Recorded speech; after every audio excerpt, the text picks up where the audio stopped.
O mistério da Estrada da Morte. No interior do estado de Minas Gerais, há uma estrada rural que atravessa uma área densa de mata fechada, conhecida pelos locais como Estrada da Morte. Desde a década de 1970, essa estrada tem sido palco de inúmeros desaparecimentos e eventos inexplicáveis. Muitos evitam passar por lá, especialmente à noite, devido aos relatos de aparições e atividades paranormais. Tudo começou quando um ônibus escolar, carregando 10 crianças e 2 adultos, desapareceu misteriosamente em uma noite chuvosa. As buscas foram intensas, mas nem o ônibus, nem seus ocupantes jamais foram encontrados. Após esse evento, a estrada ganhou sua reputação sinistra. Relatos de motoristas e moradores começaram a surgir. Muitos afirmavam ouvir risadas e choros de crianças vindos da mata ao lado da estrada. Outros viam figuras espectrais atravessando a pista ou sentiam uma presença opressiva quando passavam por ali à noite. Aqueles que ousavam parar para investigar nunca voltavam para contar o que encontraram. Um dos relatos mais assustadores veio de um caminhoneiro chamado José, que teve uma experiência aterrorizante na Estrada da Morte. Em uma noite escura e sem lua, ele dirigia pela estrada quando seu caminhão começou a falhar. Ele parou no acostamento para verificar o motor, mas ao sair do veículo foi envolvido por uma névoa densa e gelada. De repente, ouviu risadas infantis e, ao olhar em direção ao som, viu as figuras fantasmagóricas das crianças desaparecidas, com olhos vazios e expressões sombrias. José tentou voltar para o caminhão, mas suas pernas não respondiam. Ele sentiu mãos pequenas e frias agarrando suas roupas e ouviu sussurros pedindo ajuda. Desesperado, começou a rezar e então, como se o interruptor fosse acionado, as figuras desapareceram e a névoa se dissipou. Tremendo e em choque, ele entrou no caminhão e saiu dali o mais rápido que pôde. José nunca mais passou por aquela estrada e mudou-se para longe, tentando esquecer o que viu. A estrada permanece um mistério até hoje. Mesmo com a modernização e o aumento da segurança nas áreas rurais, ninguém conseguiu explicar os desaparecimentos e as aparições. A polícia evitava comentar sobre o assunto, e as autoridades locais desencorajavam qualquer investigação, alegando que eram apenas superstições. Os moradores das vilas próximas ainda relatam atividades paranormais, especialmente durante tempestades, quando a estrada parece ganhar vida própria. Eles dizem que as almas das crianças e dos adultos desaparecidos estão presas ali, clamando por justiça e descanso. Muitos acreditam que algo maligno reside naquela área, alimentando-se do medo e do desespero de suas vítimas. Se você se encontrar na região e precisar usar a Estrada da Morte, pense 2 vezes antes de seguir viagem. Pode ser que você ouça risadas e choros ao seu redor, ou até veja as figuras espectrais das crianças perdidas, esperando para arrastar mais uma alma para seu eterno pesadelo. O Segredo da Babá. Na pacata cidade de Itapira, interior de São Paulo, uma história sinistra sobre uma babá e as crianças que ela cuidava deixou marcas profundas na comunidade local. Tudo começou quando a família Silva contratou uma jovem chamada Helena para cuidar de seus 2 filhos, Lucas, de 5 anos, e Clara, de 7. Helena parecia perfeita, educada, gentil e com ótimas referências. No início, tudo correu bem, e os pais das crianças ficavam tranquilos ao deixar seus filhos sob seus cuidados.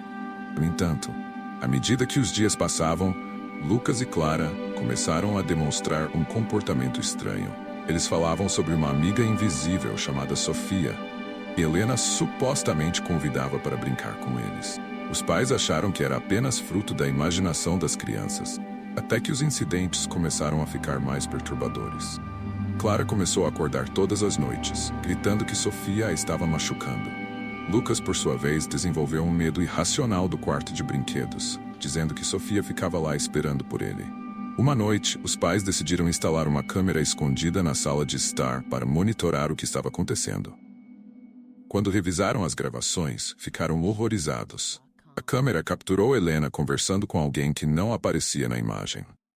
Ela sussurrava coisas incompreensíveis e, em um momento, parecia estar em transe, com os olhos revirados e um sorriso perturbador no rosto. Desesperados, os pais confrontaram Helena, que negou tudo veementemente, dizendo que as crianças estavam inventando histórias. Mesmo assim, decidiram demiti-la. Naquela mesma noite, Clara desapareceu de seu quarto. A casa foi vasculhada, mas não havia sinal dela. Lucas, traumatizado, só conseguia repetir: Sofia a levou. A polícia foi chamada e iniciou uma busca pela cidade. Enquanto isso, os pais continuaram a revisar as gravações. Em uma das fitas, viram algo que os deixou aterrorizados. Helena estava no quarto de Clara, mas não estava sozinha. Uma figura sombria, quase indistinguível, estava ao seu lado. A figura se movia de forma antinatural, e quando Helena saiu do quarto, a sombra permaneceu, aproximando-se da cama de Clara. A busca pela menina se estendeu por semanas, mas Clara nunca foi encontrada. Helena foi interrogada pela polícia, mas sem provas concretas, ela foi liberada. Ela deixou a cidade logo em seguida, e ninguém mais ouviu falar dela. Lucas nunca se recuperou totalmente. Ele se recusava a dormir sozinho e sempre dizia que Sofia estava esperando para levá-lo também. A família Silva acabou se mudando, mas os rumores sobre a casa e a história de Helena persistiram. Alguns dizem que o espírito de Sofia, uma criança que morreu na casa décadas antes, ainda perambula pelos corredores, à procura de novas vítimas. Até hoje, a casa do Silva permanece vazia. Os moradores locais evitam passar por perto à noite, alegando que podem ouvir risos infantis e ver sombras se movendo nas janelas. O horror da Deep Web. A Deep Web, conhecida como o lado obscuro da internet, é um lugar repleto de mistérios e perigos.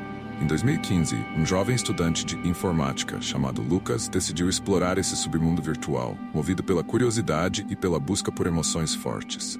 Mal sabia ele que essa decisão mudaria sua vida para sempre. Lucas começou navegando por fóruns e sites obscuros, onde encontrou desde teorias da conspiração até mercados negros. Porém, nada parecia tão perturbador, até que ele encontrou um link para um site chamado A Sala Vermelha. As descrições diziam que era um lugar onde se podia assistir a transmissões ao vivo de tortura e violência real. Movido pela adrenalina e pela descrença de que algo tão horrível pudesse ser verdade, Lucas decidiu entrar. Ele seguiu as instruções, instalou um navegador anônimo e acessou a sala. O site exigia um pagamento em Bitcoin para entrar na transmissão ao vivo. E Lucas, ainda duvidando da veracidade, fez o pagamento. A tela carregou e ele se viu diante de uma sala escura e mal iluminada, com uma cadeira no centro. A tensão aumentou quando um homem mascarado apareceu na tela, ajustando a câmera. Em seguida, uma mulher amarrada e visivelmente aterrorizada foi arrastada para a cadeira. O homem começou a falar, descrevendo em detalhes os horrores que infligiria a ela, enquanto o chat ao vivo se enchia de mensagens encorajando a violência. Lucas, paralisado pelo choque e pelo medo, tentou fechar o navegador, mas seu computador travou. Ele começou a suar frio, sentindo a opressão e o horror daquela situação. De repente, o homem mascarado parou e olhou diretamente para a câmera, como se pudesse ver Lucas do outro lado. Com uma voz fria e sinistra, disse: "Você acha que pode simplesmente assistir e sair ileso? Estamos te observando." O pânico tomou conta de Lucas. Ele puxou o cabo de força do computador, desligando-o abruptamente. Passou o resto da noite em claro, com medo de cada som que ouvia. No dia seguinte, tentou esquecer o ocorrido, mas percebeu que estava sendo seguido. Carros estranhos passavam lentamente em frente à sua casa, e ele recebia ligações anônimas com uma respiração pesada do outro lado da linha. Desesperado, Lucas mudou de cidade e tentou começar uma nova vida. Mas os pesadelos e a paranoia o acompanhavam. Ele nunca conseguiu se livrar da sensação de estar sendo observado. Meses depois, desapareceu sem deixar rastros, e sua família nunca mais teve notícias dele. Os rumores dizem que a Deep Web esconde segredos obscuros e perigos que vão além da nossa compreensão. O que Lucas encontrou foi apenas a ponta do iceberg. Aqueles que ousam explorar esse submundo devem estar preparados para as consequências, pois nem todos conseguem escapar ilesos. Até hoje, a história de Lucas serve como um aviso sombrio sobre os perigos da curiosidade. A Deep Web é um lugar onde a linha entre realidade e pesadelo se dissolve de uma forma assustadora. A Estrada dos Esquecidos. Na vastidão das rodovias brasileiras, caminhoneiros enfrentam longas jornadas e perigos constantes. Entre eles, existe uma história que poucos ousam contar, sobre um trecho de estrada conhecido como a Estrada dos Esquecidos, situada na BR-116, entre as serras do Rio de Janeiro. Paulo, um experiente caminhoneiro, conhecia bem as estradas do Brasil. Em uma noite chuvosa de 2012, ele dirigia por essa rota traiçoeira, carregando uma carga de alimentos perecíveis. A chuva incessante tornava a visibilidade péssima, e ele decidiu procurar um local seguro para parar e descansar. Ao avistar um posto de gasolina abandonado, resolveu estacionar ali. Enquanto descansava na cabine, ouviu batidas leves na porta. Pensando ser outro caminhoneiro precisando de ajuda, abriu a janela. Para sua surpresa, viu uma jovem mulher, encharcada e descalça, pedindo carona. Paulo hesitou, mas o olhar desesperado da mulher o convenceu. Ela entrou na cabine e agradeceu, dizendo que precisava ir para a próxima cidade. Enquanto dirigiam, a mulher contou uma história triste. Disse que havia fugido de casa por causa de maus tratos e estava tentando recomeçar a vida. Paulo sentiu pena dela e tentou consolá-la. No entanto, algo na atmosfera mudou. A temperatura na cabine caiu drasticamente e Paulo começou a se sentir desconfortável. Ele tentou puxar conversa, mas a mulher ficou em silêncio, olhando fixamente para a estrada. Quando Paulo desviou o olhar por um momento, a mulher desapareceu. O caminhão ficou em um silêncio mortal. Assustado, ele parou o caminhão e saiu para procurar a mulher. Mas ela não estava em lugar nenhum. A estrada estava deserta. Paulo decidiu seguir viagem, tentando esquecer o ocorrido. Chegando ao seu destino, comentou sobre a mulher com outros caminhoneiros. Para seu espanto, eles contaram histórias semelhantes. Todos haviam encontrado a mesma mulher, sempre em noites chuvosas, pedindo carona. Alguns diziam que ela era o espírito de uma jovem que morreu naquela estrada décadas atrás, vítima de um acidente fatal enquanto fugia de casa. Os caminhoneiros locais acreditam que sua alma está presa na estrada, buscando ajuda desesperadamente, mas nunca encontrando paz. Dizem que aqueles que dão carona para ela acabam amaldiçoados, sofrendo acidentes ou desaparecendo misteriosamente. Paulo, profundamente perturbado pela experiência, decidiu nunca mais passar por aquela estrada. Mesmo assim, não conseguiu escapar dos pesadelos. Ele frequentemente via a mulher em seus sonhos, com os olhos vazios, implorando por ajuda. A história da Estrada dos Esquecidos continua a aterrorizar os caminhoneiros que atravessam aquele trecho. Eles sabem que nas noites de chuva podem encontrar a jovem perdida, pedindo carona. E se você um dia estiver dirigindo por essa estrada e ouvir uma batida na porta do seu veículo, pense 2 vezes antes de abrir.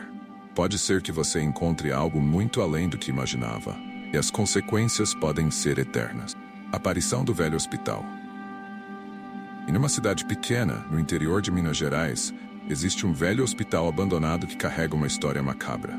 Construído no início do século XX, o Hospital São Gabriel foi desativado na década de 1970, após uma série de eventos inexplicáveis e trágicos. Os moradores locais evitam a área, afirmando que o lugar é assombrado por espíritos atormentados. Pedro, um jovem jornalista, decidiu investigar as histórias sobre o hospital para um artigo de jornal.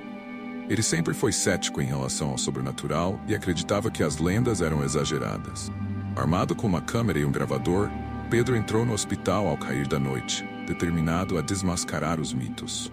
Ao entrar no prédio, Pedro sentiu um frio intenso e um silêncio opressor.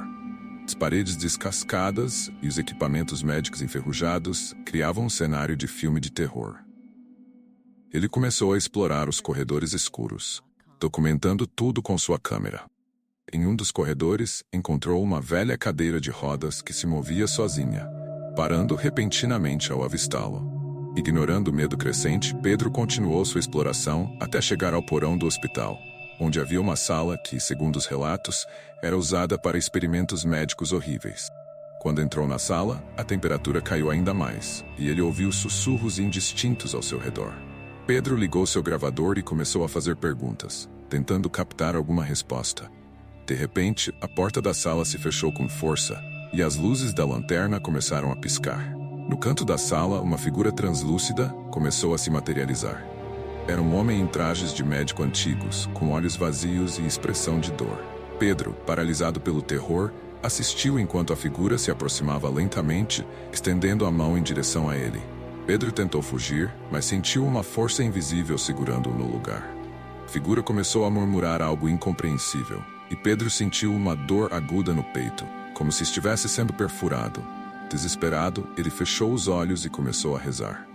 Quando abriu os olhos novamente, a figura havia desaparecido, e ele conseguiu se mover.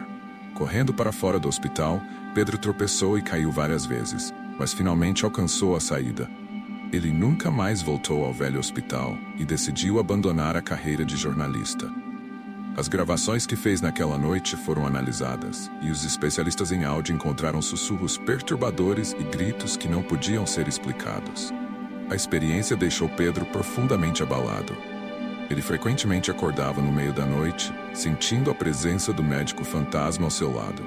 Eventualmente, ele se mudou para longe da cidade, mas os pesadelos o seguiram, atormentando-o pelo resto de sua vida.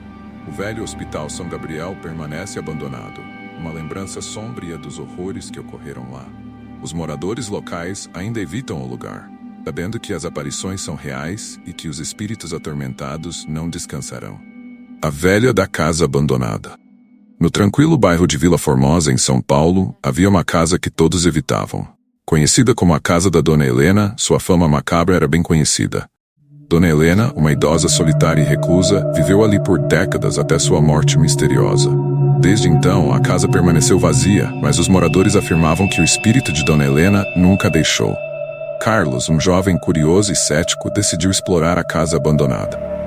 Ele ouviu histórias de gritos, sussurros e aparições, mas sempre acreditou que eram apenas superstições.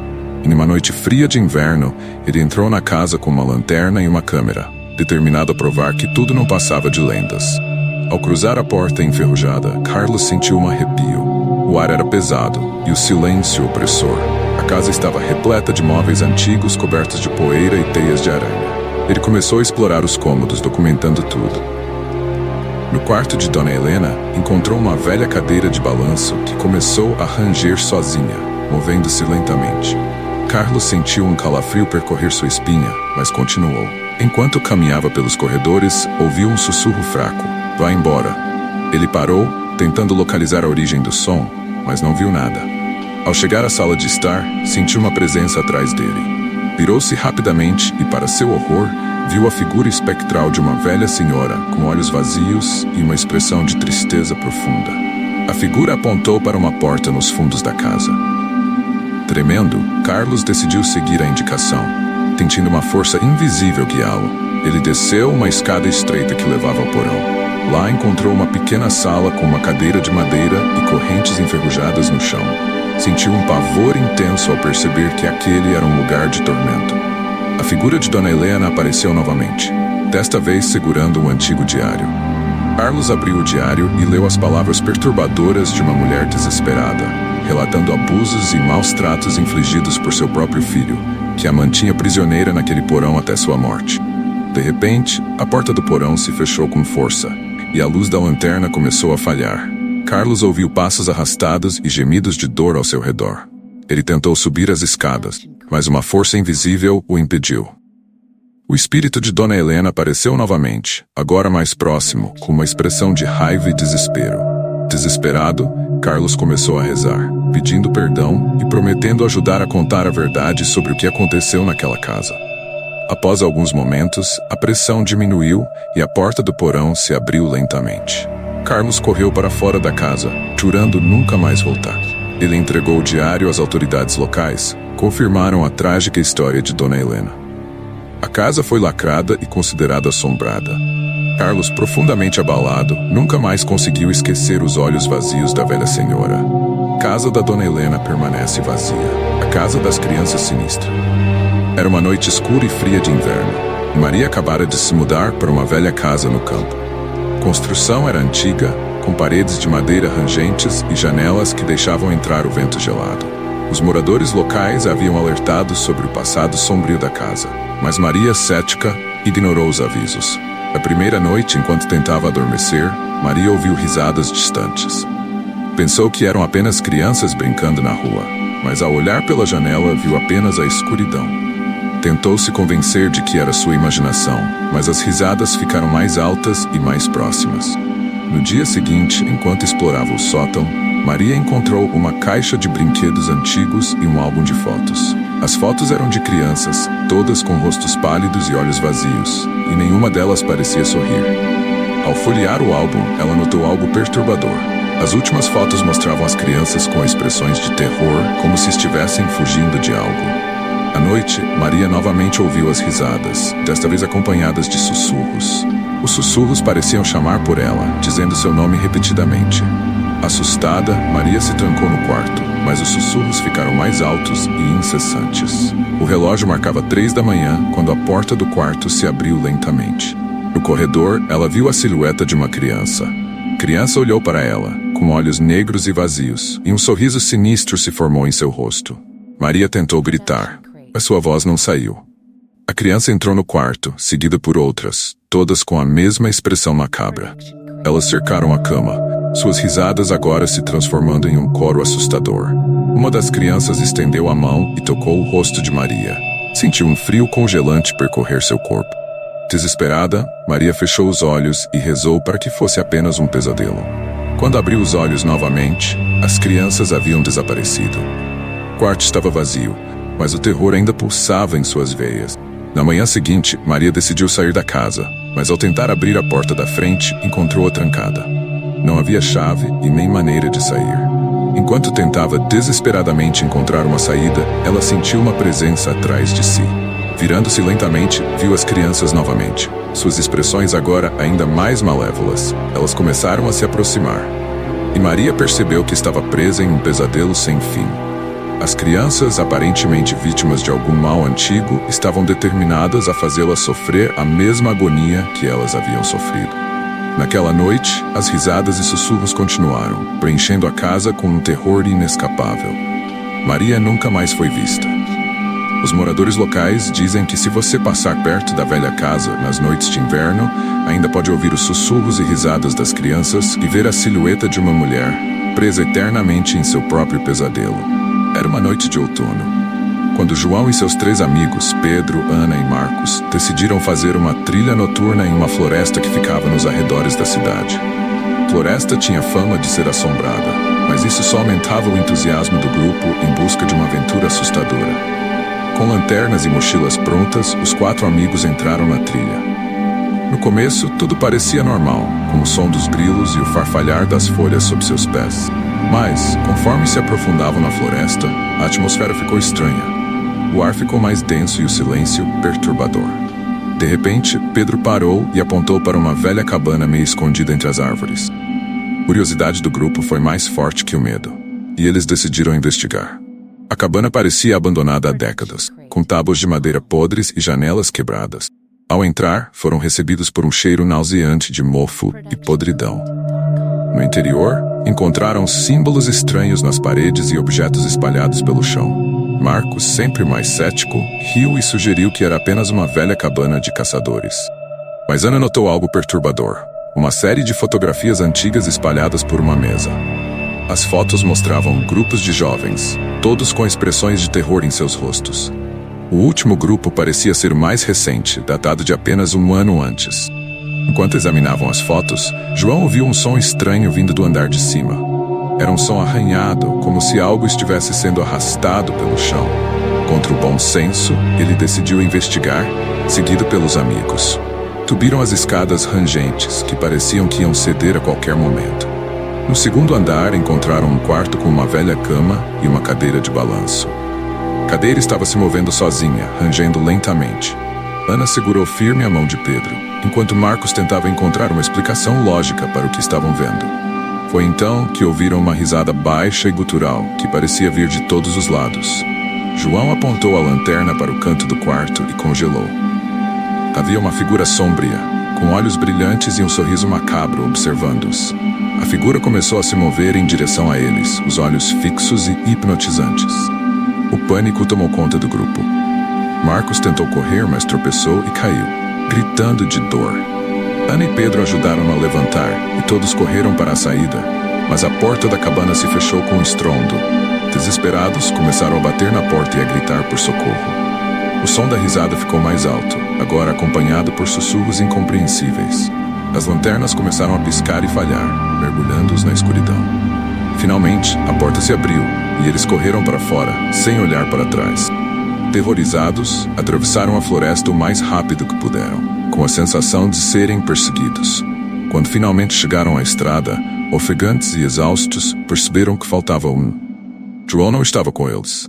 Pedro, Ana e Marcos nunca mais viram João, e relataram o ocorrido às autoridades. Roberto era um investigador particular, conhecido por sua coragem e determinação. Ele havia resolvido muitos casos complicados, mas nada o preparou para o que estava prestes a enfrentar. Tudo começou quando uma mulher desesperada, Clara, procurou para investigar o desaparecimento de seu irmão, Paulo. Ele havia sumido misteriosamente após se envolver com um grupo secreto que realizava rituais sômbrios em uma antiga mansão fora da cidade. Intrigado, Roberto aceitou o caso e começou a investigar. Conversou com os poucos amigos de Paulo que restaram e descobriu que ele havia se juntado a uma seita satânica conhecida por práticas horríveis e sacrifícios humanos. Determinado a descobrir a verdade e trazer Paulo de volta, Roberto decidiu infiltrar-se na seita. Com muita dificuldade, conseguiu ganhar a confiança de um dos membros e foi convidado a participar de um ritual.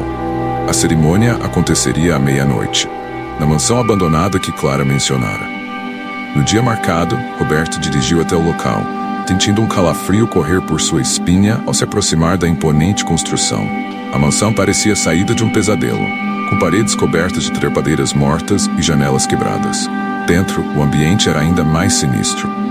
O ar estava pesado, impregnado com o cheiro de cera derretida e sangue seco.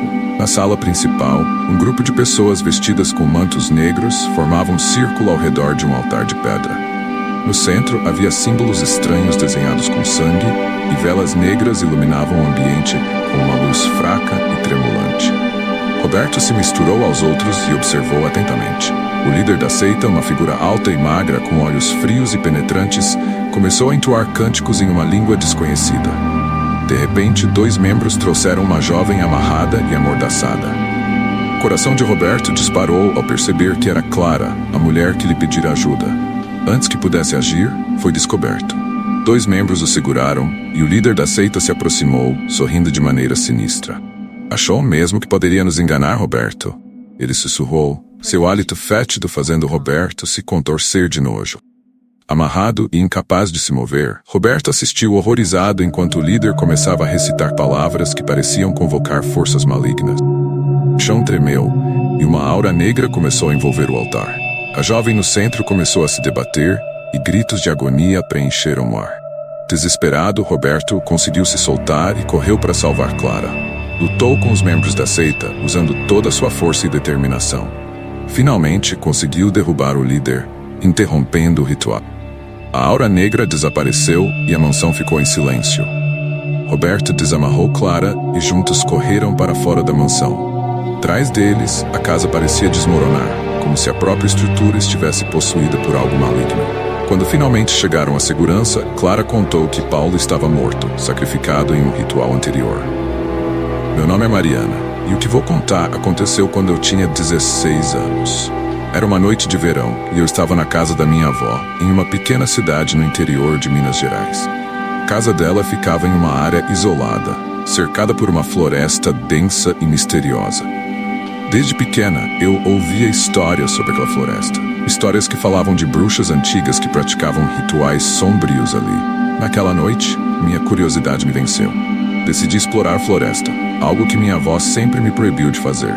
Peguei uma lanterna e saí pela porta dos fundos, determinado a descobrir se as histórias eram verdadeiras. A escuridão da floresta era opressora, e os sons noturnos pareciam amplificados, como se algo ou alguém estivesse me observando.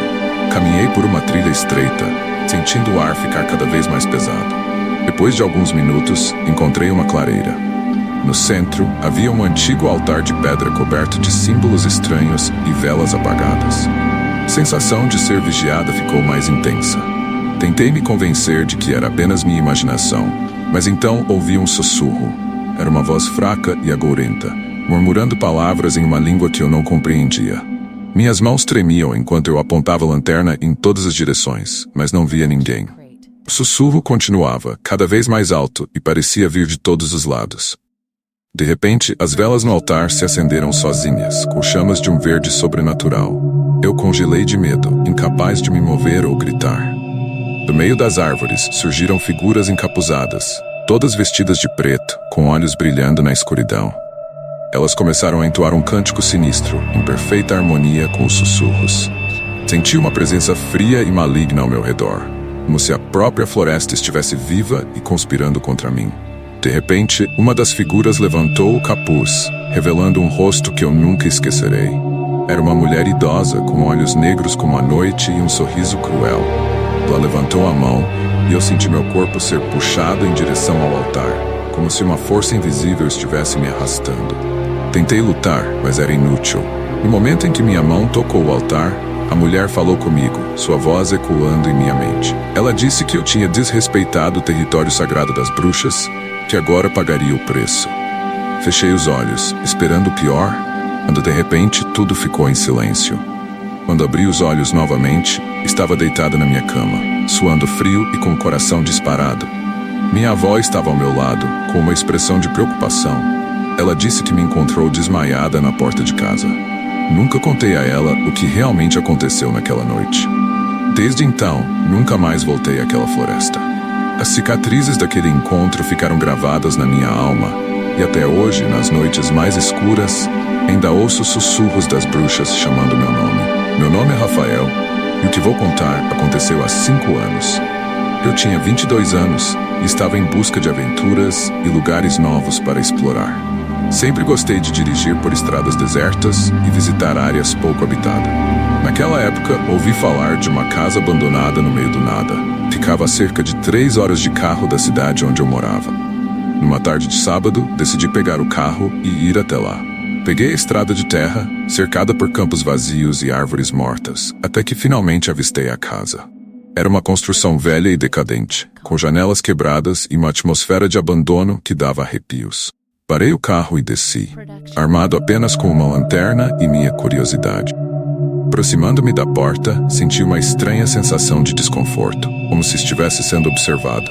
A porta rangeu ao ser aberta, revelando um interior coberto de poeira e teias de aranha.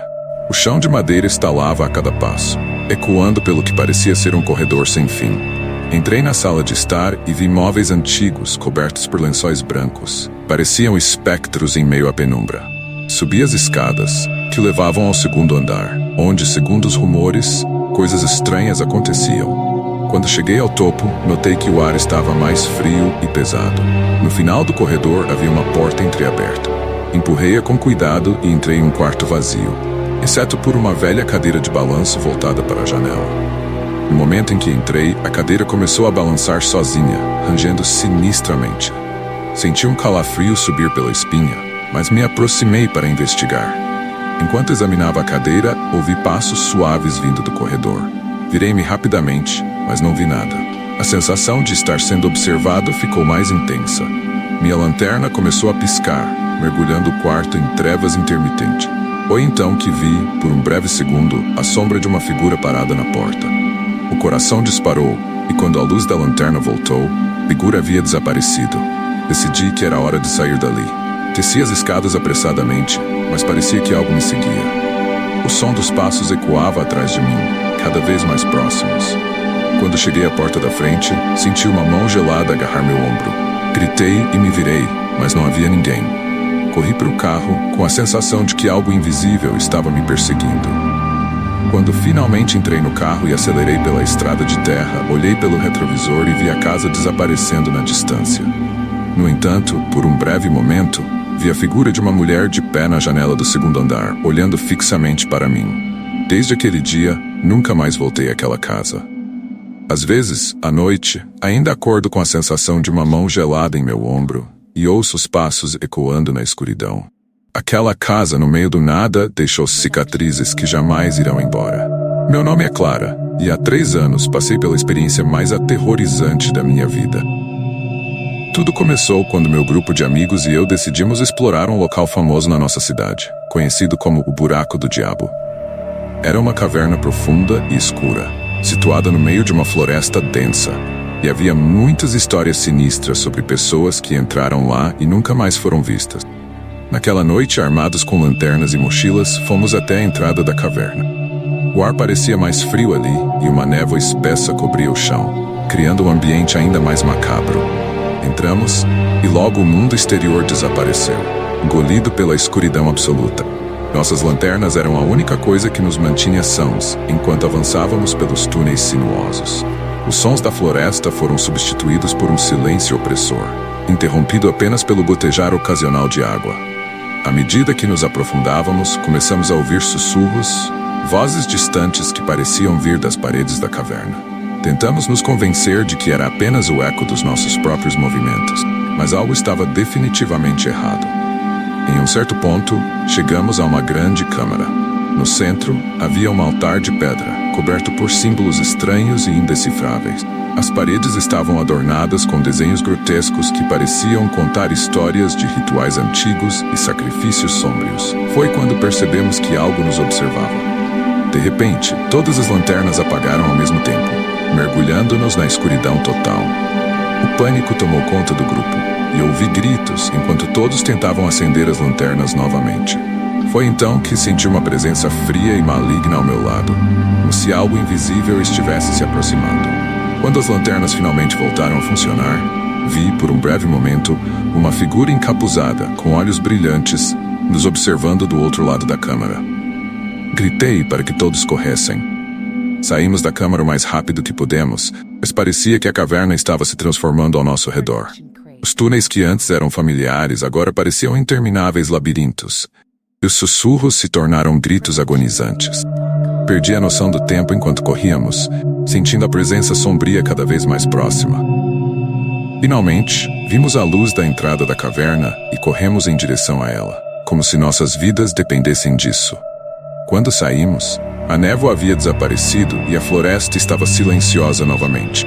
Olhei para trás, para a escuridão da caverna, e vi a figura encapuzada parada na entrada, observando-nos com seus olhos brilhantes e malignos.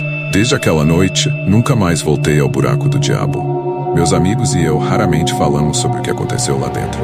Às vezes, em noites de pesadelo, ainda ouço sussurros e vejo aqueles olhos brilhantes me observando. A escuridão daquela caverna deixou marcas profundas na minha alma, e o medo daquele lugar sombrio nunca irá embora. Meu nome é Lucas, e vou contar sobre o que aconteceu comigo há alguns anos, quando eu tinha 18 anos. Era uma noite de outono, e eu estava voltando para casa após um longo dia de trabalho. A estrada que eu costumava pegar era pouco movimentada e cercada por florestas densas. Naquele dia, o nevoeiro estava especialmente denso, e a atmosfera parecia mais pesada do que o normal. Enquanto dirigia, notei uma figura no acostamento. Era uma senhora idosa, vestida com um manto escuro e segurando uma bengala. Parei o carro e abaixei o vidro, perguntando se ela precisava de ajuda. A senhora olhou para mim com olhos que pareciam vazios e frios e disse com uma voz fraca que estava perdida, precisava de uma carona até a vila próxima. Algo sobre ela me deixou desconfortável, mas decidi ajudar. Ela entrou no carro e imediatamente um frio gélido se espalhou pelo ambiente. Tentei conversar, mas suas respostas eram curtas e monótonas. Após alguns minutos, ela pediu que eu parasse o carro. É aqui, disse ela, apontando para uma casa antiga e decadente, cercada por árvores esqueléticas. Estacionei e a ajudei a descer. Ela agradeceu com um sorriso estranho e desapareceu na escuridão. Quando voltei para o carro, percebi que a temperatura tinha caído drasticamente. As janelas estavam embaçadas e uma sensação de pavor tomou conta de mim. Decidi ir embora o mais rápido possível. Alguns dias depois, ouvi histórias sobre uma senhora que assombrava aquela estrada. Diziam que ela tinha sido uma bruxa que, décadas atrás, fora queimada viva pelos moradores da vila. Desde então, seu espírito vagava pela estrada em busca de almas para levar consigo. A descrição da bruxa coincidia perfeitamente com a senhora que eu havia encontrado. Uma noite estava em casa quando ouvi batidas na porta. Quando abri, lá estava ela, a mesma senhora sinistra, olhando diretamente para mim. Ela não disse nada, apenas estendeu a mão, revelando um objeto estranho, uma boneca de palha com meu nome escrito. O terror me paralisou e eu fechei a porta com força, trancando-a. Naquela noite, tive pesadelos horríveis com a senhora, seu rosto desfigurado pelo fogo vindo me buscar. Acordei suando frio e com a sensação de que algo estava no quarto comigo. Desde então, minha vida nunca mais foi a mesma. Sentia sua presença em todos os lugares, em casa, no trabalho, até mesmo no meio de multidões. Contei a história para meus amigos e familiares, mas ninguém acreditou. Decidi procurar ajuda com um médium que confirmou meus piores medos. A senhora havia me marcado, e sua presença nunca me deixaria. Hoje vivo com medo constante, esperando o momento em que ela finalmente virá me buscar. Cada noite é uma batalha contra os pesadelos e a sensação de que estou sendo observado. A Senhora Sinistra transformou minha vida em um verdadeiro pesadelo, e o terror que sinto é indescritível. Meu nome é Camila, e o que vou contar aconteceu há 2 anos, quando me mudei para um pequeno vilarejo no interior para cuidar da minha avó doente. A casa dela era antiga, de madeira, e ficava no final de uma estrada de terra. Havia poucas casas na vizinhança, e todas eram habitadas por idosos que pareciam tão antigos quanto as construções. Uma das vizinhas da minha avó, Dona Elvira, era uma senhora muito peculiar. Sempre vestida de preto, um lenço cobrindo os cabelos brancos e um olhar que parecia penetrar na alma. Minha avó me avisou para manter distância dela, dizendo que havia algo de errado com aquela mulher. Ela é perigosa, Camila. Tem algo sombrio nela, dizia minha avó. Certa noite, minha avó teve uma crise e precisei chamar o médico. Enquanto esperava, ouvi um som estranho vindo da janela. Quando olhei, vi Dona Elvira parada do lado de fora, imóvel, com os olhos fixos em mim. O susto me fez recuar, e quando voltei a olhar, ela tinha desaparecido. Nos dias seguintes, coisas estranhas começaram a acontecer. A casa ficava gelada de repente, mesmo com todas as janelas fechadas. Ouvi sussurros que pareciam vir de dentro das paredes e sombras que se moviam pelo canto dos olhos. Minha avó, já muito debilitada, começou a piorar rapidamente, murmurando o nome de Dona Elvira em seus delírios febris. Uma noite, acordei com um barulho vindo do quarto da minha avó. Corri até lá e a encontrei em pé, apontando para a janela. Ela está aqui, disse com voz fraca. Olhei e vi Dona Elvira novamente parada do lado de fora, observando-nos com um sorriso sinistro. Corri para a porta da frente, determinada a confrontá-la. Mas quando cheguei lá fora, ela tinha desaparecido na escuridão. Minha avó faleceu naquela mesma noite. Durante o velório, Dona Elvira apareceu e, sem dizer uma palavra, colocou uma flor murcha sobre o caixão. Seus olhos encontraram os meus e um arrepio percorreu minha espinha. Parecia que ela sabia algo que eu não sabia. Decidi ir embora daquele vilarejo assim que pude. No meu último dia, enquanto fazia as malas, encontrei um livro antigo no quarto da minha avó. Dentro, havia anotações sobre rituais e feitiços, e o nome de Dona Elvira aparecia repetidamente. Parecia que minha avó acreditava que a vizinha praticava magia negra. Na última noite antes da minha partida, ouvi batidas na porta. Abri com cautela e lá estava Dona Elvira, segurando uma vela que lançava sombras assustadoras em seu rosto enrugado. Ela está em paz agora, disse ela, com um sorriso sinistro. Fechei a porta na cara dela, tremendo de medo. Desde então, mesmo longe do vilarejo, sinto que nunca consegui me livrar daquela presença sombria. Em noites de pesadelo, vejo o rosto de Dona Elvira e ouço os sussurros que assombravam a casa da minha avó. O medo de que ela ainda esteja me observando nunca me deixou, e a sensação de que algo sinistro sempre está por perto é uma sombra constante na minha vida. Meu nome é Pedro, e o que vou contar aconteceu há 4 anos, quando fui convidado por alguns amigos para passar um fim de semana em uma cabana no meio de uma floresta. A ideia era se desconectar do mundo e aproveitar a natureza. A cabana pertencia ao avô de um dos meus amigos, mas ele não a usava há anos. Chegamos lá no fim da tarde. A cabana era velha, de madeira, e parecia prestes a desmoronar. Estava cercada por árvores altas que bloqueavam quase toda a luz do sol, deixando o ambiente em uma penumbra constante. Entramos e começamos a arrumar nossas coisas. O interior era ainda mais sombrio, com móveis antigos cobertos de poeira e teias de aranha em todos os cantos. Naquela primeira noite, enquanto conversávamos e bebíamos ao redor da lareira, ouvimos um barulho estranho vindo do andar de cima. Parecia o som de passos arrastados. Pensamos que poderia ser algum animal que tinha entrado na cabana, então decidimos investigar. Subimos juntos e o ar ficou pesado e frio. Quando chegamos ao corredor, um cheiro podre nos atingiu, como se algo estivesse apodrecendo ali há muito tempo. Abrimos a porta do quarto de onde o som parecia vir e a visão foi aterrorizante. O quarto estava cheio de símbolos estranhos desenhados nas paredes, e no centro havia uma boneca de pano velha e rasgada, com os olhos costurados com linha preta. Parecia que alguém tinha usado aquele lugar para algum tipo de ritual macabro. Enquanto estávamos lá, a porta se fechou com força, e a lanterna que segurávamos apagou, mergulhando-nos na escuridão total. Tentei acender a lanterna novamente, mas ela não funcionava. De repente, ouvi um sussurro próximo ao meu ouvido, uma voz fraca e agonizante dizendo: Saiam daqui. Pânico tomou conta de todos nós. Conseguimos abrir a porta e descemos correndo, sentindo como se algo nos seguisse.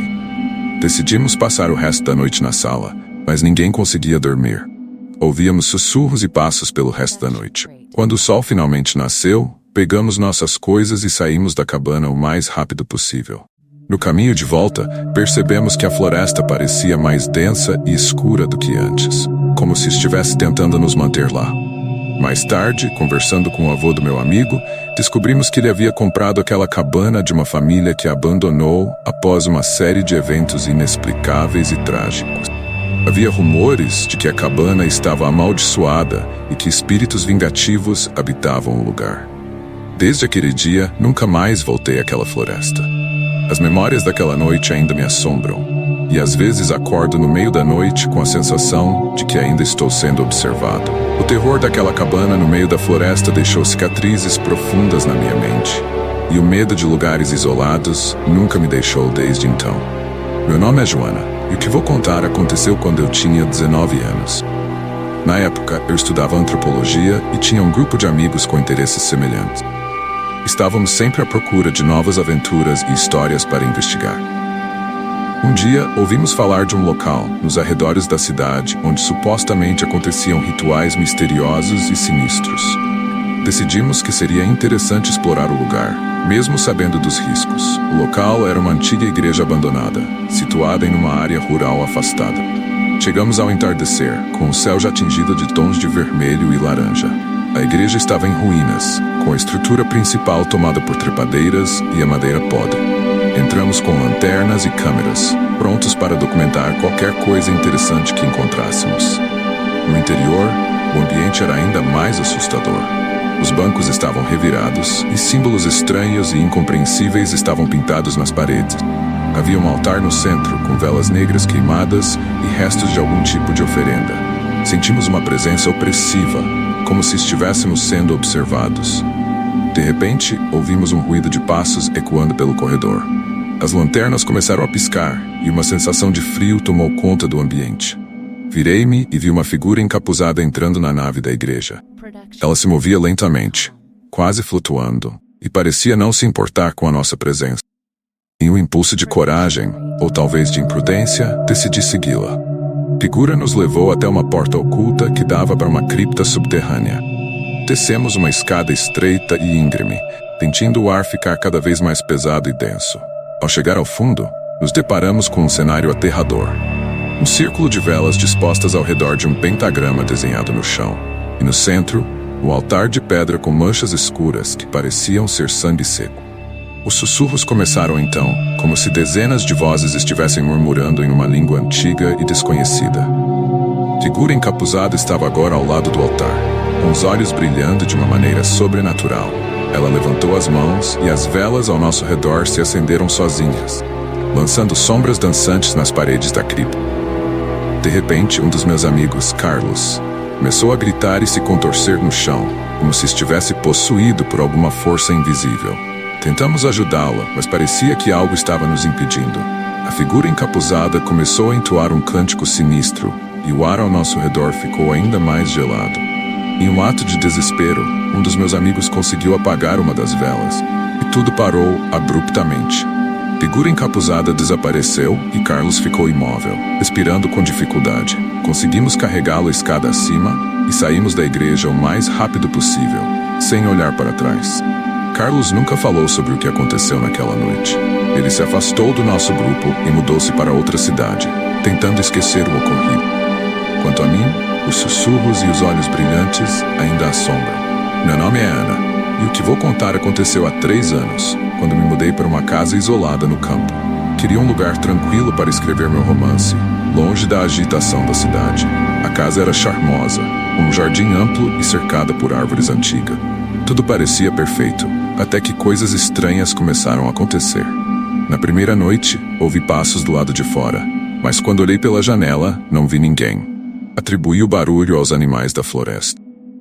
Na noite seguinte, ouvi batidas suaves na porta dos fundos. Abri, mas não havia ninguém lá. Comecei a ficar desconfiada, mas tentei não deixar o medo me dominar. Uma semana depois, a situação piorou. Acordei no meio da noite com a sensação de estar sendo observada. Levantei e, pela janela do quarto, vi uma figura sombria parada no jardim, perto das árvores. Era uma mulher de cabelos longos e desgrenhados, vestida com roupas rasgadas. Seus olhos brilhavam de uma maneira que me deixou arrepiada. Quando piscava, ela desaparecia, mas eu sabia que não era minha imaginação. No dia seguinte, encontrei marcas de mãos sujas nas janelas, como se alguém tivesse tentado espiar para dentro.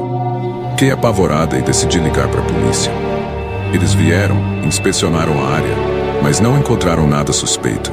Disseram que talvez fosse algum vagabundo passando pela região, mas eu sentia que era algo mais sinistro. As noites seguintes foram um tormento.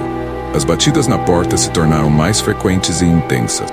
Ouvi sussurros vindo do lado de fora, uma voz fraca chamando meu nome. Minha sanidade estava à beira do colapso. Decidi instalar câmeras de segurança ao redor da casa, na esperança de capturar alguma evidência.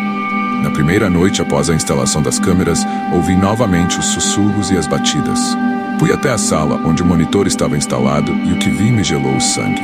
A mulher estava de pé na varanda, com o rosto colado na câmera, sussurrando meu nome. Seus olhos eram vazios, como buracos negros, e seu sorriso era torcido e cruel. Corri para a porta da frente, mas antes que pudesse trancá-la, a mulher começou a bater com uma força sobre-humana. As luzes da casa piscavam e a energia parecia drenar do ambiente. Em um momento de desespero, peguei um crucifixo que minha avó havia me dado e o segurei contra a porta, rezando para que aquilo parasse. De repente, o silêncio voltou. Abri a porta com cautela, mas a mulher havia desaparecido. Revisei as gravações das câmeras e vi que, no momento em que ela desapareceu, uma figura sombria passou rapidamente pelas árvores, sumindo na escuridão. Decidi deixar aquela casa na manhã seguinte. Voltei para a cidade, ainda em choque com o que havia acontecido. Desde então, evito lugares isolados e mantenho sempre uma luz acesa à noite. As lembranças daquela mulher ainda me assombram, especialmente nas noites escuras e silenciosas. O medo de que ela ainda esteja me procurando nunca me deixou. Meu nome é Beatriz e vou contar sobre algo aterrorizante que aconteceu na casa dos meus avós. Eu sempre adorei visitá-los durante as férias escolares. A casa deles era uma grande construção antiga, cheia de corredores estreitos e quartos com móveis pesados de madeira escura. Havia um sótão que sempre foi trancado e sobre o qual meus avós nunca falavam. Diziam apenas que estava cheio de coisas velhas e perigosas para crianças. No verão de 2018, fui passar 2 semanas com eles. Já nos primeiros dias, notei algo estranho. À noite, ouvia passos vindos do sótão, como se alguém estivesse andando de um lado para o outro. Perguntei à minha avó sobre isso, mas ela apenas me disse que era a casa velha rangendo. Uma noite, não consegui dormir por causa dos passos incessantes. Resolvi investigar. Peguei uma lanterna e subi as escadas até a porta do sótão. A porta estava destrancada. Era estranho, pois sempre esteve trancada antes. Respirei fundo e entrei. O ar lá dentro era pesado e frio. A lanterna iluminava apenas o que estava diretamente à frente, deixando o resto do sótão em sombras profundas. Ao explorar, encontrei caixas de lembranças antigas, fotos em preto e branco e brinquedos de madeira. Em um canto havia uma velha cadeira de balanço. Parecia que alguém tinha acabado de sair dela, pois ainda balançava lentamente. Meu coração disparou quando vi uma boneca de porcelana sentada na cadeira. Ela estava intacta, exceto pelos olhos, que pareciam ter sido arrancados. Enquanto olhava a boneca, senti um arrepio e ouvi uma risada baixa, quase imperceptível, vinda de trás de mim. Virei-me rapidamente, mas não havia ninguém. O medo tomou conta de mim e comecei a correr em direção à porta. Antes que pudesse sair, a porta se fechou com força. Tentei abri-la, mas parecia estar trancada do lado de fora. De repente, as caixas começaram a se mover sozinhas, como se algo as estivesse empurrando. A cadeira de balanço começou a balançar mais rápido e a boneca caiu no chão com um som oco. Sussurros ecoavam ao meu redor. Parecia que dezenas de vozes estavam falando ao mesmo tempo, mas eu não conseguia entender o que diziam. Finalmente, a porta se abriu e minha avó estava lá, com um olhar pálido e preocupado. Ela me puxou para fora e trancou o sótão novamente. Sem dizer uma palavra, me levou para o meu quarto e pediu que eu nunca mais voltasse lá. No dia seguinte, ela me contou a verdade. Décadas atrás, uma tia-avó que eu nunca conheci havia morrido naquele sótão em circunstâncias misteriosas. Desde então, coisas estranhas aconteciam lá em cima, e meus avós decidiram trancar o lugar. Depois daquela noite, os passos no sótão pararam, mas eu nunca mais consegui me sentir à vontade na casa dos meus avós. Cada vez que olhava para a porta do sótão, lembrava da boneca sem olhos e dos sussurros. As férias na casa dos meus avós nunca mais foram as mesmas, e uma sensação de medo constante me acompanhava sempre que estava lá.